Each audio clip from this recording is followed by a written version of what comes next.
नमस्कार, स्वागत है आप सभी का। मैं हूं आपके साथ कुमार कुणाल धीरज और आप देख रहे हैं मुद्दा मुद्दा में। आज बात पंजाब की। पंजाब में बीजेपी की एकला चलो के राग की। शिरोमणि अकाली दल और भारतीय जनता पार्टी 2027 के पंजाब विधानसभा चुनाव में साथ आएंगे या नहीं, इस पर स्थिति साफ नहीं है। ऐसे में बीजेपी ने अपनी चुनावी रणनीति यही मानकर बनानी शुरू कर दी है कि वह अकेले मैदान में उतरेगी।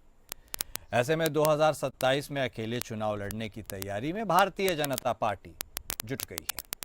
पिछले कुछ महीनों में पार्टी की राज्य इकाई ने अपना फोकस पंजाब के गांवों पर रखा है, जिन पर पहले उसके सहयोगी अकाली दल की पकड़ थी। भारतीय जनता पार्टी की पंजाब इकाई ने मंगलवार को भगवंत मान के नेतृत्व वाली सरकार के खिलाफ हालिया बाढ़ से निपटने में शासन, तैयारी और जवाबदेही की भारी नाकामी को लेकर एक चार्जशीट दाखिल की। यह अनोखी चार्जशीट कोई कानूनी दस्तावेज नहीं, बल्कि पार्टी की व्यापक ग्रामीण संपर्क रणनीति का हिस्सा है, जिसके जरिए वह उन इलाकों में अपनी राजनीतिक पकड़ बढ़ाना चाहती है जहां उसका लगभग कोई आधार नहीं है या विरोध का माहौल है। बीजेपी प्रवक्ता विनीत जोशी ने कहा कि बीजेपी की शहरी और अर्ध शहरी इलाकों में पहले से ही एक मजबूत पकड़ है। इन इलाकों को और मजबूत करने के साथ साथ हम अब गांवों में काम कर रहे हैं। यह सिर्फ बातों तक सीमित नहीं है। हमारे नेता बाढ़ के दौरान जमीन पर उतरकर मदद कर रहे थे। 10 पन्नों की इस कथित चार्जशीट को जारी करते हुए राज्य के कार्यकारी अध्यक्ष अश्विनी शर्मा ने पंजाब में आए भीषण बाढ़ को लेकर आम आदमी पार्टी सरकार पर तीखा हमला बोला। उन्होंने आरोप लगाया कि बार बार चेतावनियों, विशेषज्ञों की रिपोर्ट और संसाधनों के बावजूद पंजाब सरकार अपने लोगों की सुरक्षा करने और प्रभावी ढंग से प्रतिक्रिया देने में नाकाम रही। पिछले महीने राज्य बीजेपी अध्यक्ष सुनील जाखड़ ने सरकार पर आरोप लगाया था कि मान और उनके अधिकारी केंद्र के 12,000 करोड़ रुपए के राहत फंड को लेकर लोगों से झूठ बोल रहे हैं। राज्य के वित्त मंत्री हरपाल चीमा ने केंद्र के दावे को खारिज करते हुए कहा था ऐसा कोई फंड नहीं है, जबकि मुख्य सचिव के सिन्हा ने कहा था कि यह रकम सिर्फ बैंक एंट्री के रूप में मौजूद है। तो अब ऐसे में क्या भारतीय जनता पार्टी पंजाब फतह करने की कोशिशों में जुट गई है? कितनी यह राह मुश्किल या आसान होने वाली है, यह तय तो 27 में होगा, लेकिन तैयारी उन्होंने शुरू कर दी है। इसी मुद्दे पर आज हम चर्चा भी करेंगे। हमारे साथ हमारे दोनों खास मेहमान भी जुड़ चुके हैं। हमारे साथ भारतीय जनता पार्टी के तरफ से बतौर प्रवक्ता शांत प्रकाश जाटव साहब जुड़ चुके हैं। हमारे साथ आम आदमी पार्टी की तरफ से बतौर प्रवक्ता संजीव निगम साहब जुड़ चुके हैं और हमारे साथ एक और प्रवक्ता भी जुड़ चुके हैं कांग्रेस पार्टी के तरफ से बतौर प्रवक्ता सुरेश रोट साहब। आप सभी खास मेहमान का स्वागत है। शुरुआत जाटव साहब आप ही के साथ। पंजाब हमेशा से आपके लिए टेढ़ी खीर साबित होते रही है। वहां पर फसल तो बहुत उपजती है, उपजाऊ जमीन है, लेकिन भारतीय जनता पार्टी की फसल नहीं उग पा रही है, दाल गल नहीं रही है। ऐसे में आपने एक और रिस्क ले लिया है अकेले चलने का, तब तो मुश्किल और बढ़ जाएगी। या आपको लगता है कि अकेला चल के ही पंजाब फतह कर पाएंगे? स्ट्रेटजी क्या है और क्यों है जाटव साहब?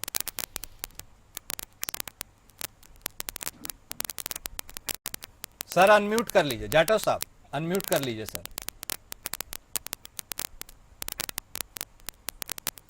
कुणाल जी, जिस तरीके से हम पंजाब को पिछले कई वर्षों से देख रहे हैं, वहां पर हमारा गठबंधन था शिरोमणि अकाली दल के साथ में, और उस कारण से हमारी कुछ सीमाएं थी वहां पे काम करने की। अभी हम उस चीज से मुक्त हैं और हमारे कार्यकर्ता जो है वो जमीनी स्तर पर पंजाब में गांव-गांव तक जाकर सरकार की, केंद्र सरकार की योजना, उनका लाभ प्रदेश को मिले, इस चीज की चिंता कर रहे हैं। संगठन का बढ़िया तरीके से विस्तार हो सके, उस चीज पर भी हम हमारी जो कार्यकर्ता है काम कर रहे हैं। अश्विनी जी ने जिस तरीके से आगामी चुनाव को ध्यान में रख करके कुछ 10 बिंदु पर काम करने की स्ट्रेटेजी बनाई। कार्यकर्ताओं के पास में काम करने के लिए जब स्ट्रेटेजी रहती है तो वो जमीनी स्तर तक उसका क्रियान्वयन करते हैं और उसका अंततोगत्वा जो है लाभ संगठन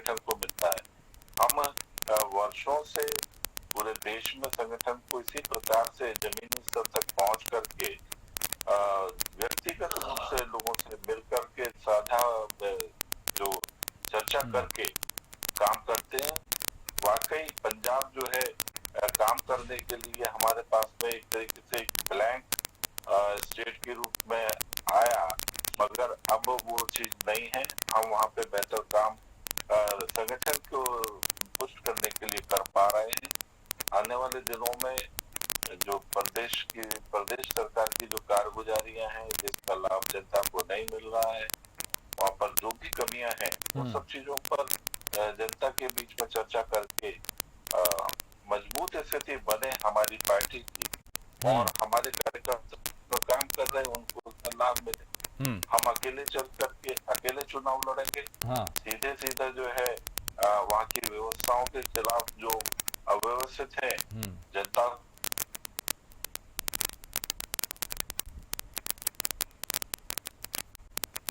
चलिए, आवाज आने में थोड़ी दिक्कत हो रही है, रुक गई है, लेकिन जाटव साहब ने अपनी बातों को रख दिया है। अब रुक करते हैं निगम साहब आपका। जहां जहां भारतीय जनता पार्टी निगम साहब आपके पीछे पड़ जाती है, वहां वहां मुश्किल हालात आपके लिए पैदा हो जाते हैं। दिल्ली इसका सबसे बेहतरीन उदाहरण है। अब आप पंजाब में सरकार में हैं और भारतीय जनता पार्टी आपके पीछे पड़ गई है, यानी फतह करने के लिए पंजाब, आपको सरकार से हटाने के लिए, जनता का विश्वास पाने के लिए। कितनी बड़ी चुनौती आप मान रहे हैं। बाढ़ को लेकर आपको घेरा जा रहा है, ऐसे में एक जगह आपके पास बची है पंजाब, उसको होल्ड कर पाइएगा या वह भी मुट्ठी खुल जाएगी तो रेत निकल जाएगा? एंकर महोदय, मैं आपको बता दूं, जो आपने कहा मुट्ठी खुल जाएगी, रेत बन जाएगी, बंद करके भी निकल ही जाती है, लेकिन यहाँ तो टोटल खुल जाएगा। तो हाँ एंकर महोदय, जो पंजाब में किसानों के खेतों में जहां खेत में रेत घुस गई, आम आदमी पार्टी की इकलौती ऐसी सरकार है जो पंजाब राज्य में है, उसने सबसे पहले क्या कहा, जिसका खेत उसका रेत, उस खेत में आई हुई रेत को वो बेचेगा और उसके द्वारा पैसा जो आएगा वो अपने पास रखेगा और अपने आगे के लिए विकास के लिए काम करेगा। पंजाब एक ऐसा मात्र राज्य है जिसने इतने कम दिनों में, मात्र 1 महीने के अंदर, वहां जो भी लोग बाढ़ से पीड़ित थे उनके लिए तय किया कि 20,000 रुपए प्रति एकड़ मुआवजा देंगे। अब आप बताइए कौन सी हिंदुस्तान की सरकार है जिसने इतने कम समय में और इतनी ज्यादा मुआवजा गिरा। ज्यादा का मतलब है जो उनको पर्याप्त हो, जिससे उनका आगे गुजर बसर या आगे उसका मतलब हो, जो नुकसान हुआ है वो तय कर सके और तो मिला हो। तो ये सिर्फ भगवंत मान साहब की आम आदमी पार्टी की सरकार है वहां पर, जो उन्होंने करके दिखाया है। और आप कह रहे हैं, अभी मैंने जाटव साहब को भी सुना है, ये कह रहे साहब हम एकला चलेंगे, तो अरे तुम्हारी नीति, आपकी नीति ऐसी है कि पंजाब में भी आपने साथी को आपने लगड़ा बना दिया, लेकर के चला। आपका तो ये है ही है मोटो कि पहले साथ में चलो फिर उसको फैट मार दो। महाराष्ट्र है और आपको मैं बता दूं, बिहार में यही करने जा रहे हैं। बच्चा बच्चा बिहार का जान रहा है। आप नीतीश, पहले तो बड़ा भाई नीतीश हुआ करता था, अब बराबर हुआ, चुनाव के बाद उसको फौरन आप जो है नीचे ला करके, तो खैर ये तो बात है, आप जो करें वो आपको मुबारक हो। जनता से कनेक्ट करिए, पार्टी से नहीं। मान साहब, ये देखिए, अब मान साहब पंजाब में इतने सर्वमान्य हैं कि आपको भी मान साहब ही बोल दे रहे हैं, माफ कीजिएगा। निगम साहब, मैं आपसे एक स्पष्ट सवाल आपसे पूछना चाहता हूं, मान साहब का मान बरकरार रह पाएगा 27 में भी पंजाब में? ये काम भाई, एक बार आप चोरी और बेईमानी करोगे, वहां तो नहीं कर पाओगे। आपने करने का, जिस प्रकार से आपने दिल्ली में चोरी और बेईमानी, अब ये घूम करके वोट चोर गद्दी चोर, तो क्या दोबारा आप काम कर पाओगे? एक मिनट एंकर महोदय, दोबारा आप काम कर पाएंगे पंजाब में? नहीं कर पाएंगे। कल का ताजा उदाहरण मैं बताता हूँ। इन्होंने चंडीगढ़ में जब मेयर बना था तो मेयर के साथ किस प्रकार की बेईमानी की थी वो तो कर ली। कल ताजा मामला पकड़ा गया, राज्यसभा का सदस्य चुने जाने के लिए एक वहां राजस्थान से किसी को ले आए और फर्जी दस्तखत बना करके आपने पेश कर दिया, और जब उसको हमारे विधायकों ने रिपोर्ट लिखाई, वो पकड़ा भी गया, पुलिस उसको पकड़ लाई चंडीगढ़ से और लेके जाना चाह रही थी। तो साहब चंडीगढ़ में जो इनकी एलजी की पुलिस लगी हुई है, साहब आपने आपस में पिस्तौलें तान ली। आज के अखबार की प्रमुख खबर है, पुलिस ने पिस्तौलें तान ली। बताइए, ये आप काम कर रहे हो सरकार में रह करके, गुंडागर्दी वाला काम कर रहे हो, पिस्तौलें तान रही है, पुलिस तान रही है। भाई साहब आपने तो हद कर दिया। अरे पुलिस होती है लोगों की रक्षा के लिए, आपको मिल करके बैठना चाहिए। ये कैसे हुआ कैसे एक व्यक्ति ने फ्रॉड रचा, इसकी मिल करके हम इसका समाधान करते हैं। तो ये तो आपकी कार्य करने की नियत है, तो सब बता देगी, सब पता चल जाएगा। एक बार के बाद दोबारा नहीं चलती है। ठीक, तो समय का इंतजार करिए, और बहुत बढ़िया सरकार चल रही है आम आदमी पार्टी की पंजाब में, और फिर आगे भी हम लोग सेवा करते रहेंगे। ओके, सुरेश रोड साहब राज्यों में भी करेंगे। हाँ। मैं बता दूं, ठीक। उधर हम गुजरात में, गुजरात जहां से आप इसको आप गुजरात मॉडल करते हैं, वहां पर भी हम बता देंगे। चुनौती आपको सही मायने में वहीं पर मिलने जा रही है। तो आप पंजाब भागने का प्रयास कर रहे हो ना। 31 अक्टूबर को केजरीवाल साहब फिर से जा रहे हैं दूसरी बार वहां गुजरात में, और वहां पर किसानों के साथ जो आपने अत्याचार किया है, पीछे लाठीचार्ज किया है हमारे नेताओं के ऊपर, उसका हुंकार भरेंगे वहां से, और आप वो संभालिए गुजरात। ठीक है, पंजाब की ओर जो है आप करिएगा। ठीक है सुरेश रोड साहब, आपके लिए पंजाब बहुत अच्छी जगह थी, हुआ करती थी, एटलीस्ट अब कहा जाए, जहां कांग्रेस की बहुत अच्छी पैठ थी। फिर आई आम आदमी पार्टी, आपको बहुत डेंट लगा, और अब तो भारतीय जनता पार्टी भी सीधे गांवों तक कनेक्ट करने की कोशिश कर रही है। आपके लिए पिक्चर क्लैरिटी में आप आ पाइएगा 27 में, या भारतीय जनता पार्टी के और एक्टिव हो जाने से आपके लिए सत्ता की राह और मुश्किल दिख रही है? क्या लगता है रोड साहब? देखिए, भारतीय जनता पार्टी इस समय पंजाब की सूद लेने की बजाय वहाँ पर पुनर्वास की जरूरत है, वहाँ पर राहत की जरूरत है। केंद्र में भाजपा की सरकार है, पंजाब प्रदेश के साथ जो भेदभाव केंद्र की सरकार कर रही है वो सबको पता है, और पंजाब वासियों को तो और भी ज्यादा पता है, जब आप हम हरियाणा के लोग भी जानते हैं, दूसरी स्टेटों के लोग भी जानते हैं। तो आप बूथ लेवल पे अपने पन्ना प्रमुख बनाओ, ये कोई सरकारों का काम थोड़ी होता है, ये तो किसी पार्टी का काम होता है। डिबेट का विषय बल्कि ये होना चाहिए कि भारतीय जनता पार्टी ने पंजाब में राहत कार्यों में क्या योगदान किया है। क्या प्रधानमंत्री की जिम्मेदारी नहीं बनती? हम पड़ोस के प्रदेश से हैं, हरियाणा से हैं। हरियाणा में आजकल धान की फसल मंडियों में आई हुई है। पिंडोरा पीटते थे एमएसपी का, तो चीरी जो है धान, वो एमएसपी पे हरियाणा सरकार, जो माननीय प्रधानमंत्री मोदी जी की भारतीय जनता पार्टी की सरकार है, वो नहीं खरीद पा रही है। आज कुरुक्षेत्र में किसान यूनियन का प्रदर्शन था, वहां पर बल्कि चुड़नी ग्रुप के जो नेता हैं किसान यूनियन के, उन्होंने वहां पर धरना प्रदर्शन दिया, कुछ अधिकारियों के साथ उनकी हाथापाई भी हुई है, ऐसी खबरें आ रही है। तो किसान मरता हुआ क्या नहीं करेगा?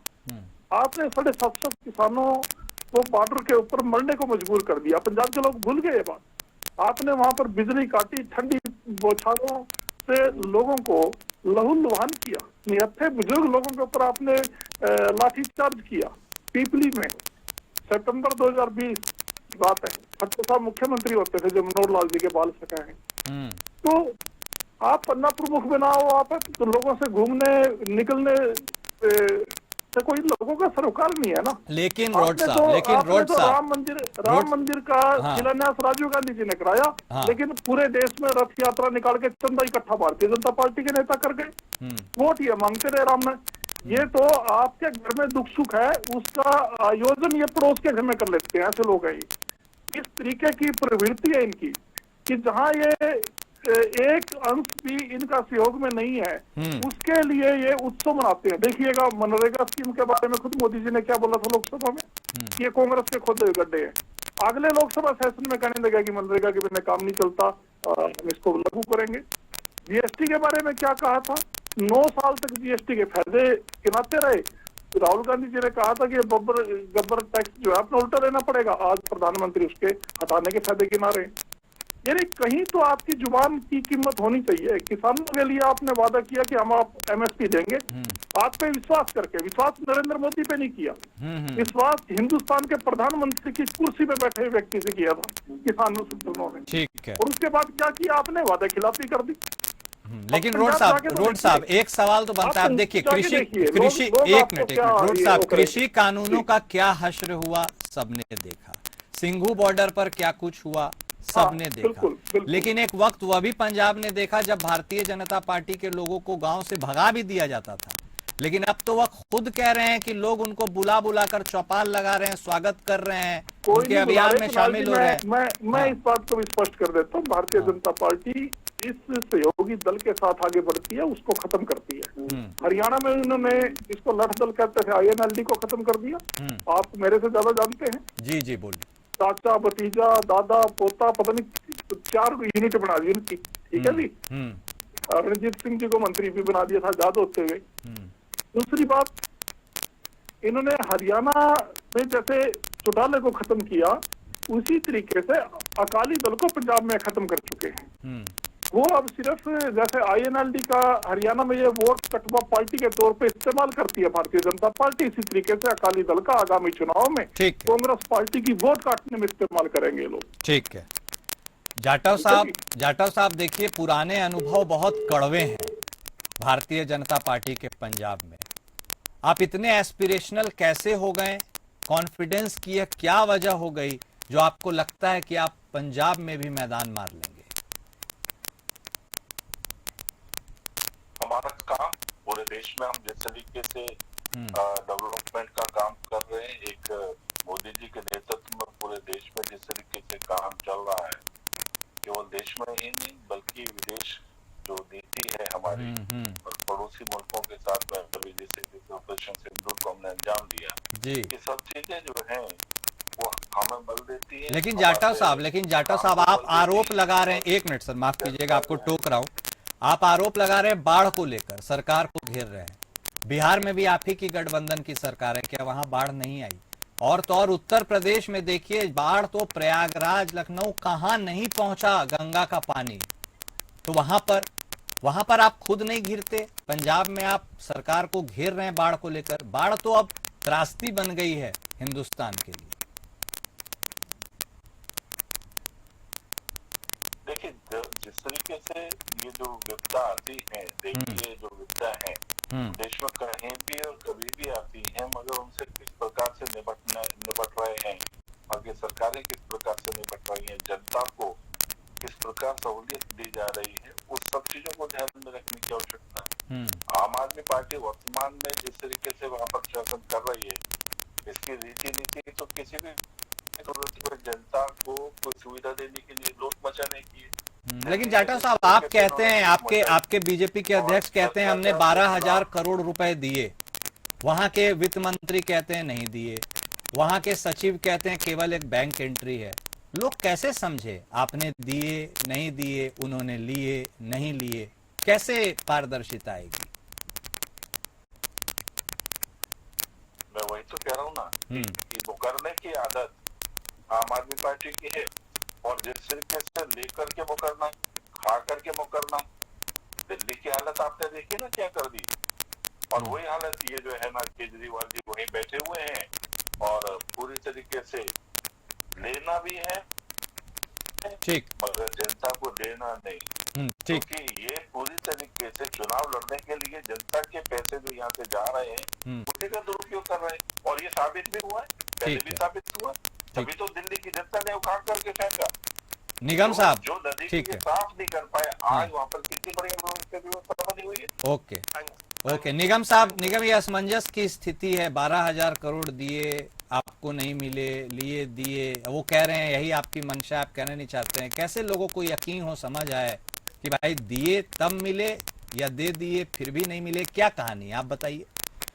अरे एंकर महोदय, मैं आपको बताऊं, अगर ये किसी इस प्रकार की कोई फाइनेंशियल प्रॉब्लम आती है तो चाहते हैं शिवराज सिंह चौहान किसान जो कृषि मंत्री जी है या कोई भी दूसरा जो मंत्री आप समझे बैठ जाए। अभी पंजाब के मुख्यमंत्री साहब आए भी थे कुछ दिन पहले, दिल्ली आए थे, तो बैठ करके इन सब चीजों में जनता को उलझाने का प्रयास ना करें।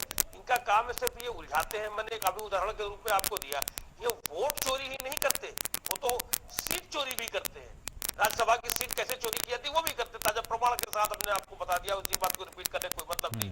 बार बार जाटव साहब ने दिल्ली का काम बता, सब दिल्ली में, अरे दिल्ली में वही जो हर वर्ष होता आया था, आपने क्या नया किया? अभी आपने सुना हो ग्रेप 1 लागू हो गया, अभी हफ्ते 10 दिन बाद दिवाली आप ग्रेप 2 लागू कर दोगे। आपने क्या अलग किया आम आदमी पार्टी से 6 महीने? अब आप हमें खाली ये बता दो, और आपने उल्टा परेशान कर दिया। दिल्ली में जो महिलाएं बसों में सफर करती थी उनके लिए आप मुसीबत बन गए। कोई क्या आपने अलग कर दिया 6 महीने से ऊपर? हमें ये बता दीजिए।